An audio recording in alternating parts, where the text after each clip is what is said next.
How to find blocking people on your Facebook Messenger. Hi guys, in this video I will show you how to find your blocking people list on your Facebook Messenger app.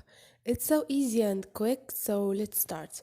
First thing, go to your Messenger, click on it, and now click on your profile. Scroll down and click on account setting. Wait for a second, and now you have privacy, the last option, which is blocking. Review people you previously blocked. Click on it, and here you're gonna find blocked user. So this is it guys, hope this video was helpful to you, and if you liked the video don't forget to subscribe and like.